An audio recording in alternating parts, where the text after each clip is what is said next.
Vendredi, c'est le jour du sport et ce soir, nous évoquerons la boxe qui traverse une zone de turbulence. Nous sommes au Togo, bien sûr. Le mondial 2018 qui s'ouvre dans 2 semaines. Que faut-il attendre des équipes africaines? Elles sont 5 à participer à cette rencontre de football planétaire. Et puis nous évoquerons Zinedine Zidane, l'entraîneur du Real de Madrid qui quitte le club après le troisième sacre. Hervé Pisa, notre consultant sportif, est avec nous. Bonsoir Hervé Pisa. Bonsoir Samuel. Nous commençons avec la boxe. Je le disais, le comité national olympique du Togo vient de sanctionner Tessilimi Toto, le président de la fédération togolaise de boxe Fetobox. Monsieur Toto est remplacé par Zep Kouete, son vice-président. La décision prise par le bureau exécutif du CNOT Togo fait suite à la participation d'une délégation du Togo au tournoi de boxe de la zone 2 du 27 au 30 mars dernier à Conakry, malgré le refus pourtant notifié par courrier du ministre en charge des sports, Hervé Pisa. C'est une sanction qui, selon vous, vient régler un désordre qu'il y a eu? Bon, désordre qu'il y a eu, je dirais, vous savez, au niveau du comité olympique national, je pense qu'il faut vraiment revoir les tests et clarifier les choses. Les gens ne comprennent pas exactement le rôle du comité olympique national au niveau de Togo.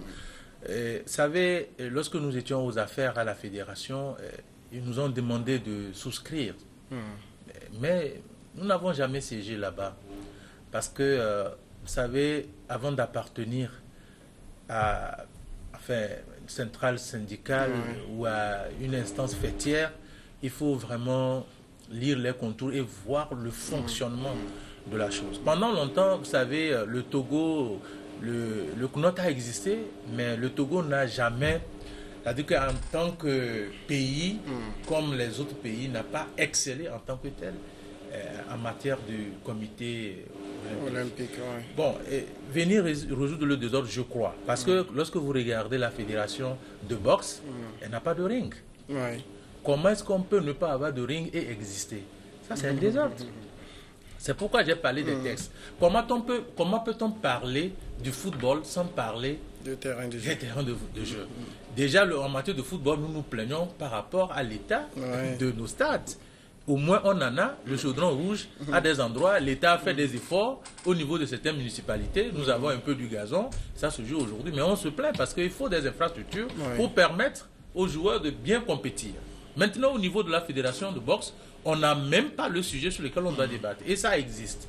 Donc, ce qu'on peut faire, on ne peut que slalomer et faire du sport. Lorsqu'on doit organiser la boxe ici, on est obligé de louer le ring. Est-ce que vous voyez? Et pendant longtemps, comment est-ce qu'on peut siéger au niveau du CNOT pendant qu'on n'a pas, comment l'appelle-t-on, la politique, les moyens de sa politique? Ça fait vraiment des ordres, comme vous l'avez dit. Et je pense que c'est par rapport à ça que le ministre des Sports a voulu quand même mettre un peu de l'ordre pour appeler les acteurs de disposer du minimum. Mais malgré l'appel du ministre, les gens, comme vous le savez, ont toujours contourné les choses, ils ont toujours slalomé. Et je pense que, comme je l'ai dit, c'est un fourre-tout au niveau du comité. C'est un fourre-tout, chacun fait ce qu'il veut. Il y a des fédérations qui ne font pas assez du bruit comme le football. Et donc, lorsqu'il y a des opportunités, les gens se leur donnent. Et puis bon, voilà.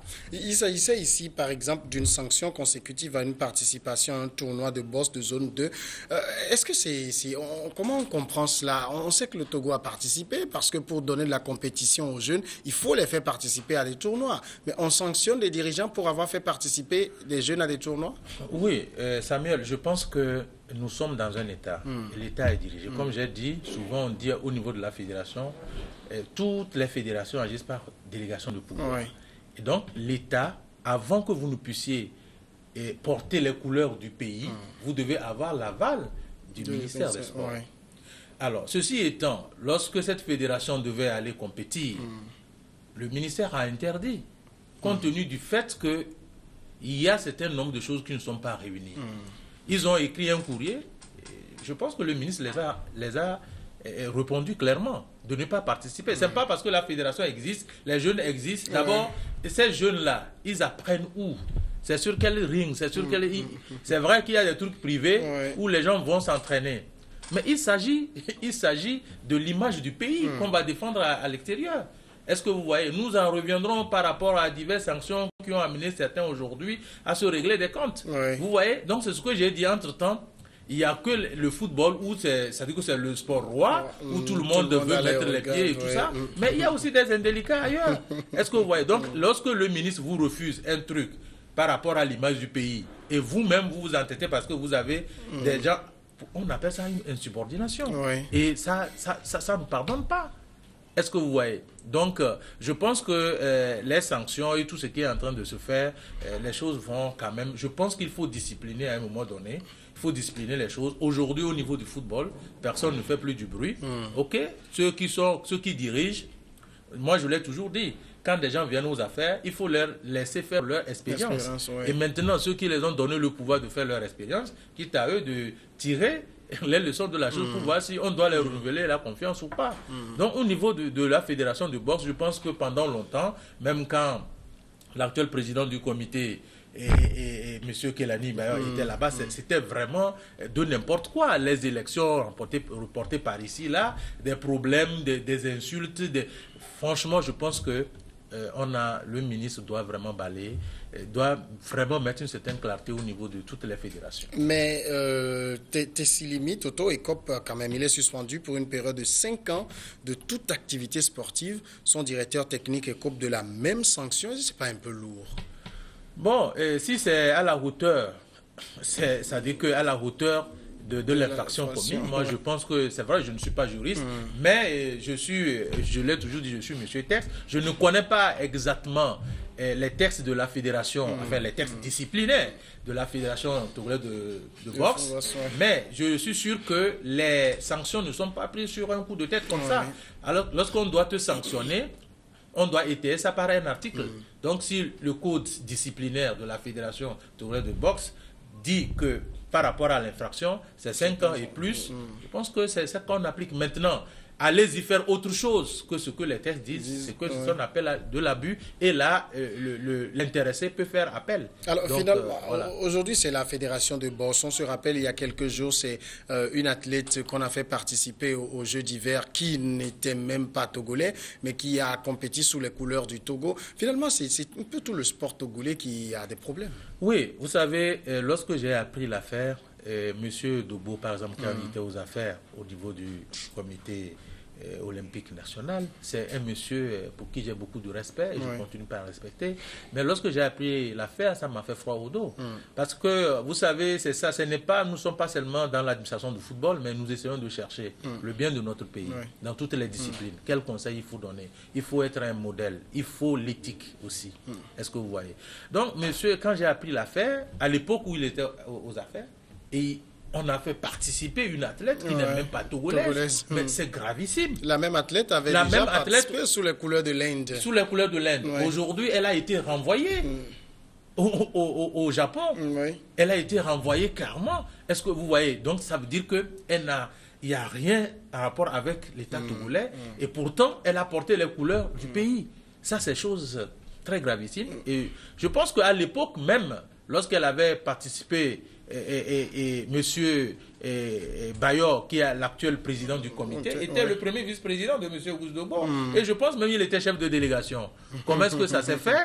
Et aujourd'hui, il se retrouve à la tête de ce comité. Et voilà, celui qui sanctionne son ancien président. Franchement, je pense qu'il faut que le ministre des Sports essaie quand même, à travers son cabinet, éclairer quand même la lanterne des Togolais pour qu'on puisse savoir clairement ce qui se passe. Et il faut aussi que le comité olympique, M. Kelani Bayor, qui a donné des sanctions pêle-mêle, essaie quand même aussi d'éclairer les Togolais par rapport à ces histoires, parce qu'autrement dit, bon, chacun ira afin de son commentaire, et puis bon, on ne se situera pas. Bon, mais moi, je vais dans le sens des textes. À partir du moment où il y a fraude, je pense que la commission d'éthique doit même s'auto-saisir. Et maintenant, bon, il y a les commissions au niveau de chaque fédération. Et bon, je pense que c'est ça qui a amené la sanction. Mais bon, comme je te disais, Samuel, je le disais tantôt, si M. Toto trouve que ce n'est pas conforme au test, donc il fait appel. Nous passons au second sujet, le Mondial 2018. Nous sommes en juin et la fête du sport, ça débute dans 2 semaines. 5 équipes africaines, notamment le Nigeria, le Sénégal, l'Égypte, le Maroc et la Tunisie participent à cette rencontre. Qu'est-ce qu'il faut en attendre? Hervé Pisa, les 5 représentants du continent, c'est vrai, ils ont mérité leur titre, mais est-ce que ce sont les meilleurs qu'on pouvait espérer à ce niveau? Vous savez, dans une compétition, on ne peut pas crier que les meilleurs. Autrement dit, je pense que vous suivez un peu mon regard pour oublier certaines nations. Italie et autres. Voilà. Donc, je pense qu'au niveau de l'Afrique, je veux dire que ceux qui ont été qualifiés, ils ont participé à chance égale comme les autres pays. Peut-être certains par manque d'organisation. Et le plus souvent, c'est ça. Parce que si un coach ne fait pas appel à des meilleurs, bon, ça paie cash. Vous n'êtes pas qualifié. On l'a vu même dans certains pays. Je n'ose pas donner des exemples parce que, bon, je pense qu'on n'est pas là pour donner des leçons. Mais pour moi, ceux qui représentent l'Afrique aujourd'hui, on va dire que c'est les meilleurs du moment. Donc, ils ont compétit à chance égale avec les autres. Donc, ils sont tirés d'affaire. Maintenant, comment est-ce qu'ils se préparent, comment est-ce qu'ils s'organisent, c'est de ça qu'il faut qu'on parle. Donc, je pense qu'ils l'ont mérité, Samuel, et ce n'est pas les meilleurs, mais c'est eux qui ont gagné le concours et qui doivent représenter l'Afrique. Alors, quand vous regardez ces 5-là, le Nigeria est un peu un habitué de ce genre de compétition. Le Sénégal y participe pour la seconde fois. L'Égypte, le Maroc et la Tunisie, bon, c'est des gens qu'on ne retrouve pas à ce niveau de compétition. Vos penchants, enfin, si vous devez faire des pronostics, ça pencherait plus pour qui? Quel pays donnerait plus de chances au continent? Oui, bon, moi je vais citer 2 nations. 2 nations aujourd'hui, il faut parler du Sénégal. Je sais que le Sénégal ne va pas se laisser faire. Et quand je vois un peu leurs matchs amicaux, ce qu'ils ont donné durant tout le parcours et puis les équipes qu'ils ont eu à rencontrer, ils vont quand même pas baisser les bras, ils vont quand même faire quelque chose. Bon, la seconde nation, je pense que c'est le Maroc. Le Maroc a intérêt parce qu'aujourd'hui, le Maroc est candidat pour l'organisation du mondial et doit quand même nous prouver. Et quand je regarde aussi, c'est des jeunes aussi joueurs qui doivent jouer aussi collectif pendant un certain nombre d'années pour pouvoir enfin mériter cette organisation. Donc il y a l'orgueil là, d'être là, de dire que oui, le Maroc est présent. Donc voilà un peu pour moi les deux nations, le Sénégal et le Maroc. Mais le Nigeria, qui a déjà participé à un certain nombre de mondiales. Oui, mais ce n'est pas avec les mêmes éléments. C'est ça, c'est pas avec les mêmes éléments. C'est vrai que quand vous prenez la valeur intrinsèque de chaque joueur aujourd'hui au niveau du Nigeria, il y en a quand même 4 qui ont quand même des valeurs intrinsèques. Mais est-ce qu'un seul arbre fait la forêt? Bon, pour moi, non. Même quand vous prenez Yonobi Mikel, qui est le capitaine aujourd'hui du Nigeria, il a tout donné. Il est âgé, il a l'expérience, certes. Et l'expérience qu'il a aujourd'hui, c'est de pouvoir rassembler les joueurs autour de lui. C'est de pouvoir communiquer avec son expérience, son humilité.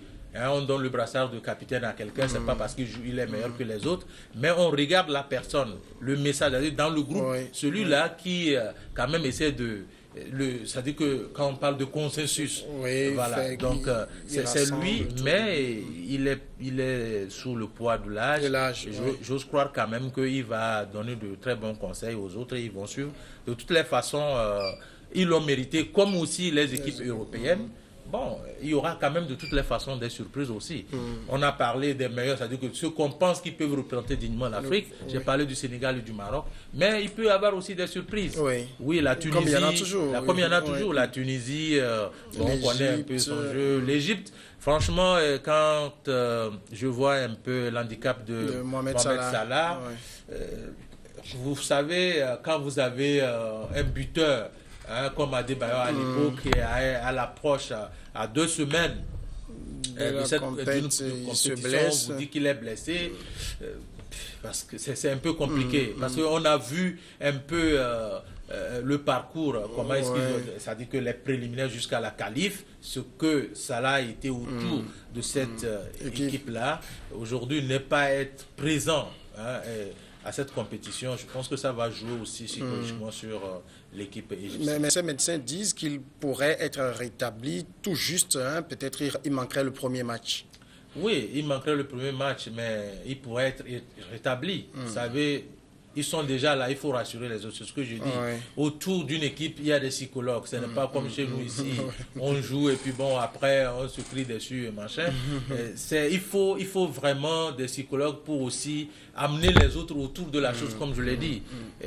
Sa présence est une bonne chose. Mais est-ce que la blessure, il pourra supporter, hein, il pourra supporter jusqu'à un certain niveau de compétition? C'est ce que nous souhaitons de toutes les façons. Je souhaite bien de surprises à toutes les équipes africaines, comme je l'ai dit, qui l'ont mérité. Mais pour moi, aujourd'hui, avec la blessure de Salah, je ne mise pas trop sur cette équipe égyptienne. Et au Sénégal, Sadio Mané, il va faire profiter de son expérience à l'équipe. Ah oui, Sadio Mané et Baldé, je pense quand même que cette équipe, elle est très compacte. Avec les matchs amicaux joués par ici, là, et individuellement, ces joueurs de la défense, même le gardien, vous savez, ils ont un super gardien, hein, comme on dit, ils ont très super gardien, qui va aussi parler de lui. C'est une occasion, c'est un rendez-vous où les grands joueurs essaient quand même de parler d'eux-mêmes. Est-ce que vous voyez? Donc, je pense que Sadio Mané et ses collègues, moi, j'attends, je sais quand même que le Sénégal va nous faire vibrer. Alors, le seul niveau que l'Afrique a pu atteindre dans le mondial, c'est les quarts de finale. L'Afrique n'a jamais dépassé les quarts de finale. Est-ce que cette année, c'est la bonne? Bon, on ne peut pas dire que c'est la bonne. Je l'ai déjà, je pense que c'est la question posée autrement. Oui, l'Afrique doit quand même, puisque c'est cette Afrique-là, ces joueurs africains qui donnent l'image du football au niveau européen.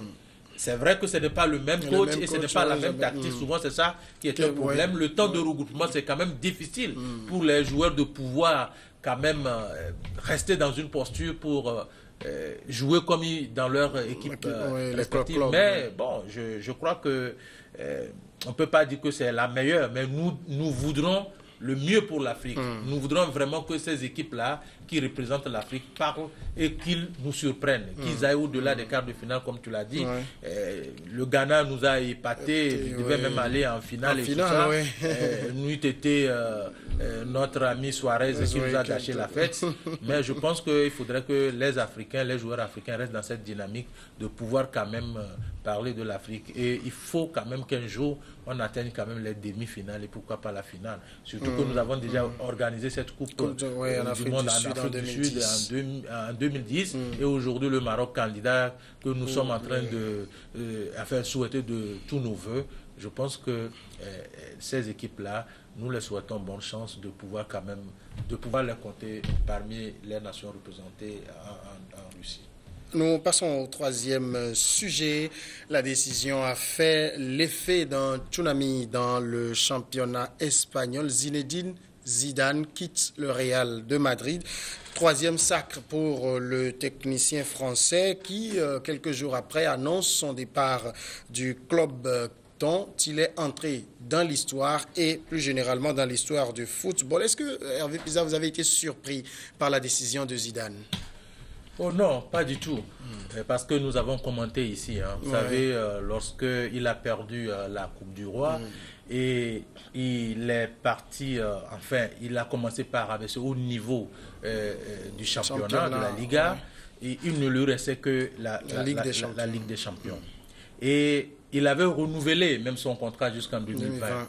Mais je vous ai dit sur ce plateau que s'il ne gagne pas la Ligue des Champions, il va partir. Mais aujourd'hui, le départ de Zinedine Zidane ne me surprend pas. Vous savez, il a su économiser. Quoi qu'on dise, il a su économiser au niveau des dirigeants, ils le savent. Il n'a pas fait, les 2 ans et demi presque qu'il vient de faire, il n'a pas fait de recrutement. Et ces joueurs-là, c'est des joueurs qui ont joué le collectif pendant plus de 5 ans. Et ces joueurs-là, ils sont sous le coup de l'âge. Ils ne peuvent plus, quand vous prenez Casemiro, la manière dont Casemiro joue, il y a de cela 3 années derrière, il était plus teigne que ça. Cristiano Ronaldo, il est âgé, à 33 ans, presque 34 ans aujourd'hui. Ça, on le sent, même dans les automatismes. La finale, vous avez vu comment il a disputé la finale. Ce n'était plus pas le Ronaldo qu'on a connu. Benzema a 31 ans. Il est âgé. On annonçait même le départ de Benzema. Bon, Modric, il est âgé. Toni Kroos, ils sont âgés. Sergio Ramos, le taulier de cette défense. Il reste qui? Gareth Bale.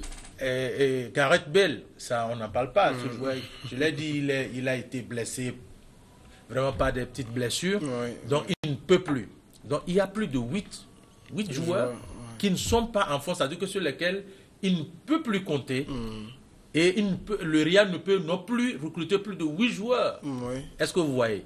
Et en 2 ans et demi, il a gagné une Liga, il a gagné une Champions League 3 fois d'affilée. C'est que personne n'a jamais remporté. C'est une grande première.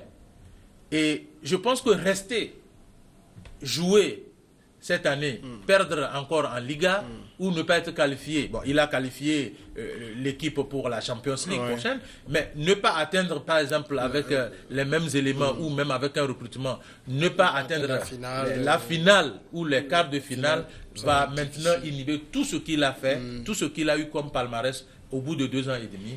Donc, je pense qu'il a pris la bonne décision de partir, de se reposer pour 1 an. Quoi qu'on dise, il peut même rebondir au Real de Madrid.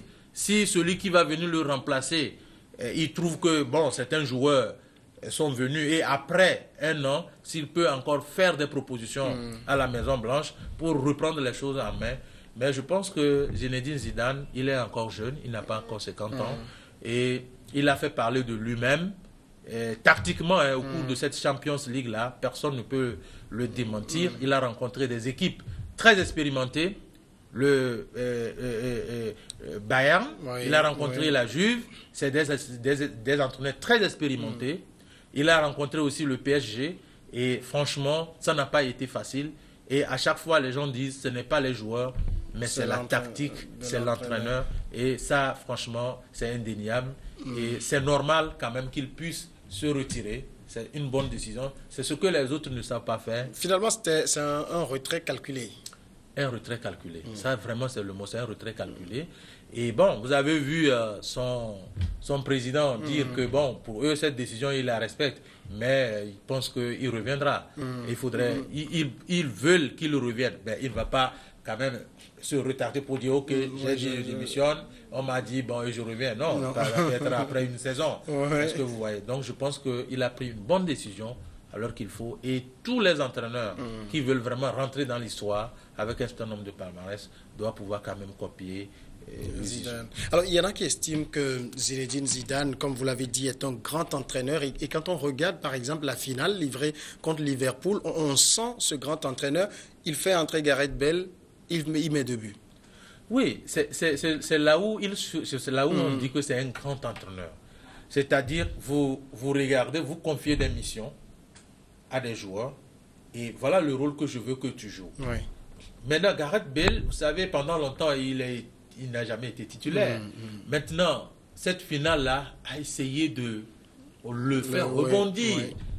Il y a des équipes qui vont dire, ah mais écoutez, il n'est pas mort. On peut toutefois aussi s'approcher et l'acheter. Et ça, c'est grâce à qui? C'est grâce à l'entraîneur. Et quand vous regardez un peu Zinedine Zidane, on l'a vu un peu avec Isco, un peu avec Casemiro durant ce parcours-là. Quand il te confie une mission et il regarde au bout de 20-25 minutes, tu ne joues pas correctement le rôle, il te sort. Et ça, franchement, ça, c'est l'œil d'un grand entraîneur. Il sait faire la lecture du jeu. Il sait faire la lecture du jeu. Il l'a bâti. Il a fait son sillon. Il est rentré dans la cour des grands. Quoi qu'on dise, c'est un entraîneur aujourd'hui. C'est vrai, José Mourinho, c'est mon idole. Il a tout gagné. Mais aujourd'hui, Zidane est en train d'aller dans la cour de José Mourinho. Alors, d'autres, peut-être les mauvaises langues, disent que Zidane n'est pas si grand que ça parce qu'il n'a pas bâti une équipe lui-même. Il a hérité d'une équipe déjà forte. Est-ce que ces gens-là peuvent me dire quel est cet entraîneur-là qui a bâti cette équipe et gagné une équipe gagnée telle que Zinedine Zidane a gagné en 2 ans et demi une Liga 3 fois d'affilée, Champions League, quand bien il a perdu la Coupe du Roi, moi je n'en vois pas. Arsène Wenger a fait plus de 24 ou combien d'années à chose, on voit ce qu'il a gagné. Lui aussi, il fallait quand même qu'il parte, sinon, mais écoutez, c'est les supporters qui vont le chasser un matin et ce n'est pas bien. Donc, de toutes les façons, quand on parle de palmarès, c'est vrai, il faut bâtir une équipe, il faut gagner des coupes. Il est venu, la plupart, tous les entraîneurs, même José Mourinho, qui sont passés par le Real de Madrid, les joueurs étaient déjà mûrs. Et bon, je pense que même tu peux prendre un joueur mûr, mais si tu n'as pas de tactique, si tu n'as pas de plan, tu ne peux pas aller au front. Hervé Pisa, merci d'avoir répondu à nos questions. C'est bon.